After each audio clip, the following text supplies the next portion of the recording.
Mammootty നായകനാക്കിയ Dino Dennis സംവിധാനം ചെയ്ത ചിത്രമാണ് ബസൂക്ക. തിയേറ്ററുകൾ പ്രദർശനം തുടർന്ന സിനിമയ്ക്കെതിരെ വലിയ തോതിൽ ഡീഗ്രേഡിംഗ് നടക്കുന്നതായി പറയുകയാണ് ഡിനോ ഇപ്പോൾ. സിനിമയുടെ ആദ്യ ഷോ നടക്കുമ്പോൾ തന്നെയാണ് ബസൂക്ക പരാജയപ്പെട്ടതായുള്ള മെസ്സേജ് വരാൻ തുടങ്ങിയെന്നും അദ്ദേഹം പറഞ്ഞു. സിനിമ തീർന്നിട്ടില്ല, ആദ്യ ഷോ നടന്നുകൊണ്ടിരിക്കുകയാണ്.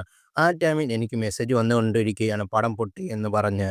മേലാൽ സിനിമ പോയി എടുത്തു പോകരുത് എന്നൊക്കെ പറയുന്നുണ്ട്. സിനിമ കണ്ട ശേഷം എന്ത് അഭിപ്രായം വേണമെങ്കിലും പറയാം. എന്നാൽ പടം കാണാതെ ഈ പടം കാണരുത്. സ്ലീപ്പിംഗ് പിൽസ് ആണ് ഈ സിനിമ എന്നൊക്കെ പലരും കമന്റ് ചെയ്യുന്നു എന്ന് ഡിനോ ഡെന്നീസ് പറയുന്നു. ക്യൂ സ്റ്റുഡിയോയ്ക്ക് നൽകിയ അഭിമുഖത്തിൽ സംസാരിക്കുകയായിരുന്നു അദ്ദേഹം. മലയാളത്തിലെ എക്കാലത്തെയും മികച്ച രചയിതാക്കളിൽ ഒരാളായ കല്ലൂർ ഡെന്നീസിന്റെ മകനാണ് ഡിനോ. മമ്മൂട്ടിക്കൊപ്പം പ്രശസ്ത തമിഴ് സംവിധായകനും നടനുമായ ഗൗതം വാസുദേവമേനോൻ നിർണായക കഥാപാത്രത്തെ അവതരിപ്പിക്കുന്നുണ്ട്. ബെഞ്ചമിൻ ജോഷു എന്ന കഥാപാത്രമായിട്ടാണ് ഗൗതം മേനോൻ ഈ ചിത്രത്തിൽ വേഷമിട്ടിരിക്കുന്നത്.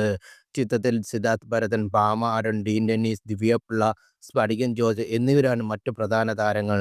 കാപ്പ, അന്വേഷിപ്പിൻ കണ്ടെത്തും എന്നിവയ്ക്ക് ശേഷം സരിഗമ തിയേറ്റർ ഫോർ ഡ്രീംസ് ചേർന്ന് നിർമ്മിക്കുന്ന ചിത്രം കൂടിയാണ് ബസൂക്ക.